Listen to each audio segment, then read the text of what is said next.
Fab. So, good afternoon. My name's Becky Newhouse. I'm currently working in Southampton as the subspec trainee there. I've been given the task of trying to talk about how to best prepare for your subspec post and any upcoming ones that you might be able to apply for. So just to start off with a little bit of admin, it's quite nice to have just some sort of tasks that you can just tick off and complete. So I thought these might be some good ones to start off with. So firstly, update your CV. I think having a CV that's there and good to send is really, really useful.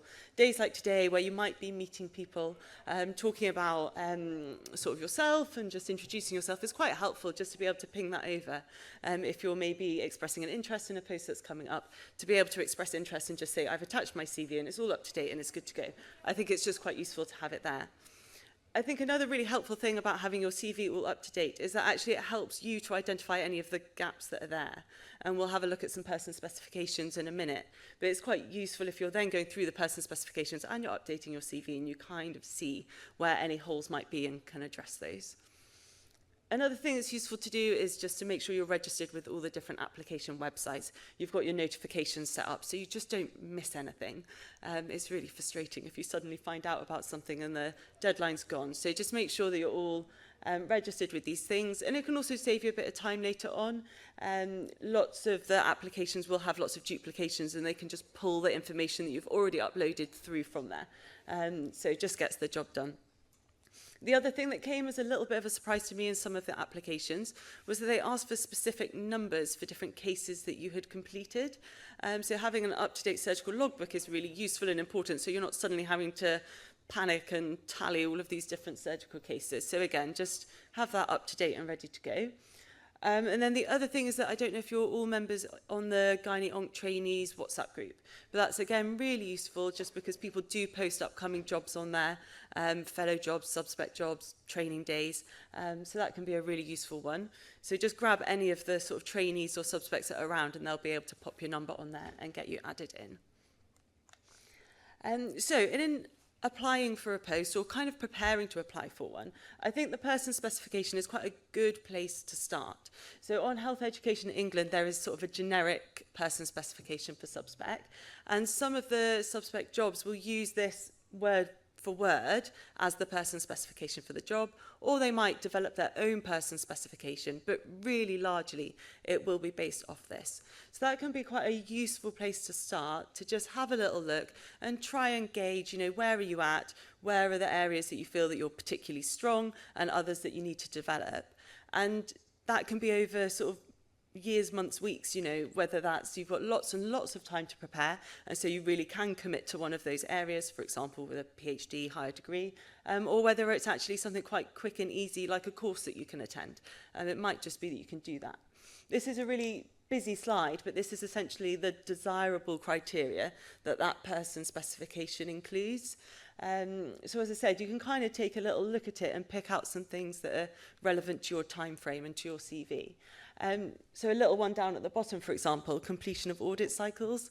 Some of the applications, they ask you to list the audits that you've done, but they might specify, list the audit cycles that you have completed, and it'll have the date and the audit project and things. So it might be that you've got one that you could really quickly go back to and just get that audit cycle completed. And that could be quite an achievable thing to do. Updating your GCP training. Again, those are quite sort of quick and easy tick boxes that you could do over weeks or months, whereas others you might obviously need a longer time frame to step aside and focus on. These ones that I've got in red were ones that were listed specifically on some person specifications for certain jobs. So they'd included sort of crisp in there and desirable criteria. And again, that's quite an achievable thing just to go off and do. It's a couple of days. And it also helps you out when you do then get your subspec post. It's a job that you've already done because it's essential as part of training. This is just an example from one of the subspec job adverts. Not all of them will include this as part of the job advert, but I did find it included in one of them. And so this is a scoring system that this specific post was using to then score the application and to shortlist applicants. So again, just when you're going through the specification, going through your CV, you could kind of have a little look at how you feel that you're scoring in this, and are there any key areas that you think that you could go to and address to maybe just try and boost your score. And again, some of them would take years, but some of them are actually fairly achievable. So could have a look out for things like that. Again, this is a really useful thing in terms of having registered for those job adverts, is that it's helpful to be looking at any of the job adverts that are coming through, even if you're not really thinking about applying for that post or applying yet. It's just that, you know, then you can kind of pick up on these things that are attached to any of the job adverts and have a little look through them.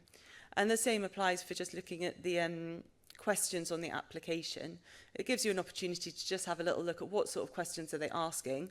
Do I have 500 words worth of stuff that I can write about management experience? Or maybe do I need to go away and try and find a way that I'd be able to really be able to answer that question really strongly and score maximum marks in a year or two's time when I'm coming around to apply. So that is all really about building your deck of cards. And I think this kind of reflects a little bit what Nalin was saying.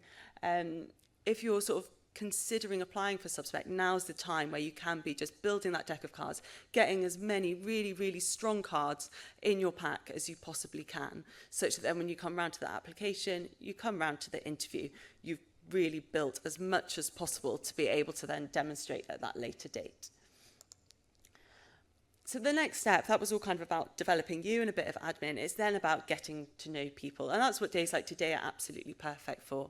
It's not just about getting to know the sort of consultants and the training program supervisors, but just get to know the other people that are applying or maybe are already doing subspecs, because they're just a wealth of knowledge. And they're a really supportive group as well. It's a really tough process. It's really exhausting. It really sort of grinds you down a little bit after a bit of time of going through it. So having some friends and colleagues along the way and that are going through it too, a bit of shared experience, a bit of advice is really helpful. And they'll also be able to kind of point you in the right direction. They might know about posts that are potentially going to be developed and accredited in the future. They might know about the time frame of someone that's going through and when they're likely to CCT or not. So just having that sort of drip feed of knowledge just from chatting to people is really helpful. The other thing that they can do is just give you a little bit of insight and information about a specific centre. And that's really, really helpful when then you are going to go and visit or potentially being interviewed. The more that you've understood about who they are as a place, what excites them, what they've been developing, what challenges they've been there in the past, I think that just all really, really helps to make you that kind of applicant that is going to fit in. So yes, certainly just get to know people and express an interest. Let them know who you are, what you're passionate about, what you're interested in, where you're up to, at what stage you think you're likely to apply, so that you're kind of someone that's a little bit on their radar. As I said, you can already kind of send them their CV, arrange to go and visit, and you can go and visit at any time, you know. It doesn't have to be that a job's being advertised and so you're going on a formal kind of shortlisting pre-interview visit. There are loads of different ways that you can go and see and visit a unit in lots of different guises, you know, but you just get your head in there. So there are BGCS travelling fellowships, the Volval Society have a travelling fellowship as well. So those are just different things that you can apply for, and then it's a way of showing up, going to a specialist clinic that's relevant to your ATSM, for example, but in a unit that you're potentially thinking of applying for. And it's just a way of them getting to know you, you getting to know them, because not everyone is going to be an internal applicant. You know, obviously, if you are and you're already well known, then that's great. But otherwise, those are kind of helpful ways that you can get involved. It might be that you could get an honorary contract to go and do some operating lists in a certain place. It might be that there are some research projects, for example, that you could go and do if there's a prospective centre that you think you'd like to go and work at. And you can just get yourself a little bit involved. It might be that they're running certain courses, so the Marsden had their accentration course recently, for example. If you attend that, and then it's just an opportunity to go and chat to people kind of informally, and again, just put your foot through the door a little bit. So we've heard some excellent advice about interviews. I don't think I can provide necessarily more expertise, but these were the few things that came to mind for me. Certainly being prepared. Practice, practice, practice, practice, practice, practice. Just be really prepared for what's coming. And that can be in a range of different ways. That could be preparing the really common answers. So, of course, they're going to ask you about why gynae-oncology, tell us about your CV, tell us about yourself. So you need to have perfect responses for those. There's no real excuse for being asked that opening, obvious question and then not having a perfect answer to respond with. You know, if you look kind of a little bit shocked as to why they've asked you about why gynae-oncology, they're probably going to be a little bit taken aback and sort of think, oh, right, is this person really interested in this post? So you want to have those questions perfect. But this is the mistake I made, but still be natural. So I went away and learned perfect answers and then gave really robotic responses. And that just didn't really kind of fit and flow. As Nalin said, it needs to be conversational, it needs to be natural, but it also needs to be practiced and perfect. I don't really know how you find that balance. It wasn't one that I found easy to strike. But, you know, ask for that feedback from people that you're practicing with. Is, you know, how am I coming across? Is it coming across naturally and robotically? And just try and work on that. And especially when the interviews are quite oftenly on Teams, to come across naturally in those situations, it is quite difficult. I thought this was quite good advice. Don't assume that they've read your CV or your application, especially if you're an internal candidate and you're already known to the panel. It's quite easy to just assume that they do already know everything about you, because maybe they do. But actually not everyone on the panel necessarily will, and you still need to say the things for them to score you the marks. So assume that they know nothing, assume that they haven't read what you wrote in the application, assume they haven't read your CV and they don't know all of the excellent things that you've done, and then make sure you tell them about them. And that's what I've put here. Hopefully, having built your deck of cards, you've got loads of aces and kings, and make sure that those are the ones that you play. Make sure that you do not walk out of there having not demonstrated that these were all of the really, really special and excellent things about you that you can now tell them about. I've put here anticipate some topics. So having been to visit, been to get to know them already, having spoken to people that have worked there, hopefully you'll have a little bit of an idea about what they're interested in and consequently what they're likely to ask you. So maybe you know that they're developing robotics or high-tech or have made certain changes to the service or the hospital or, you know, whatever else is going around. So do a little bit of research about them, what their passions are, what their recent publications, projects, you know, who are they as people, because they're probably going to ask you stuff that interests them. And I think bring the answers back to you and them. It's quite easy to give very generic answers that could be applicable to any applicant into any job, but really you are the person interviewing for the job in their department. So try and bring everything a little bit back to you and back to them. So, you know, make it specific to their patient population. Challenges for gynae-oncology, you could show an awareness of their patient population, their cancer units, their referral systems, their geography, all of those sorts of things. Just show that you'd been to visit, you'd understood a bit about who they are, and you want to just try and make sure that everything then doesn't end up too generic. Don't make it an answer that you could have given to any interview panel in any place. Try and make it about that job and that person. Why are you the best subspec applicant for that subspec job? Not just why are you the best subspec applicant nationally, because it's not a national ranking system. You know, we don't all get ranked and then the first person gets their first allocation. It's about interviewing for that job. So try and just make it a little bit more about you and them. And then hopefully you'll succeed, but maybe you won't. And it's really, really tough to not get a job and to interview for it. And the way you feel so deflated, I've been there and it feels absolutely crap. And it's really hard to pick yourself up and kind of go again. But try and get as much feedback in that situation as you can. Because if you don't get a job, you want the next one. And different panels and different people are better at giving feedback than others. But do really try and get as much feedback as you can so you can kind of build on that and go forward and hopefully aim for success next time. So congratulations, you've got the job. The thing that I wasn't expecting was the imposter syndrome, which then when I went to speak to people, they were like, yeah, absolutely, that's what happens when you get the job. But yeah, no one had warned me about it. Absolute ton of bricks fell on me when I was offered a job. I thought, oh my goodness, I've convinced them that I'm the best applicant. Like, should I tell them that I'm actually not? Like, so yeah, that came as a bit of a shock, but it's okay, got over it. Nice to go back and visit and just see them, and then just make sure that you're nicely prepared for day one, because you want to be able to hit the ground running. So yeah, go back, just, you know, all the pressure is off. You can just have a really kind of natural and nice visit. And just get a little bit of a plan in place for when you do start. Is there anything that you can do in advance that's going to just make it a little bit easier? So maybe get an honorary contract at that stage if you hadn't already, because you could perhaps go down and start just doing some lists and getting to know them. speak to the current or previous subspecs. They might just have some advice, you know, pitfalls for that certain job or how to set the certain things up. You'll have to do your modules during your subspec training, so perhaps they'll be able to just advise you on a good time to do them or who's best to contact. So just, you know, build up those connections.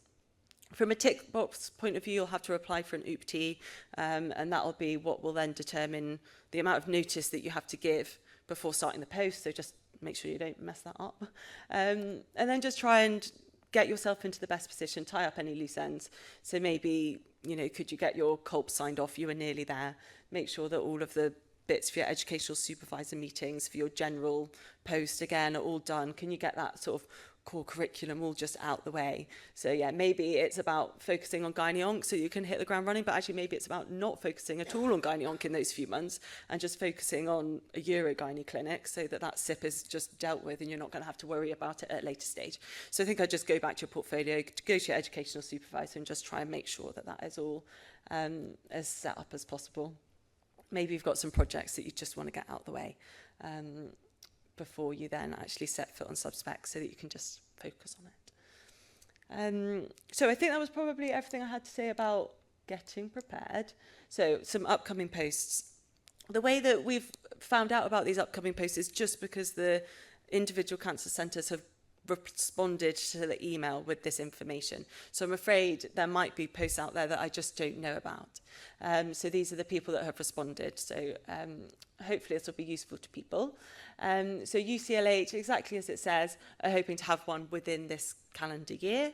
And they're here to talk to you today, so you could potentially find out a little bit more about the timing of that.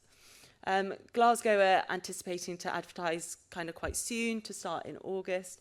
Rona's the programme supervisor and she sent her apologies, but Michelle Kent is here today. So again, I know that she'd be happy, hello, to chat. Kent, Surrey, Sussex have done a little bit of a rejig. So that was previously a rotational post, whereas now there are 3 individual posts. Guildford have just appointed, but actually both Maidstone and Brighton, again, should have stuff that are kind of in the pipeline. Melanie Tipples, I think, kind of could give information about any of them, and her email address is there. And then Bristol are also advertising. So Alison Montgomery, that's been running the day, is finishing shortly in Bristol.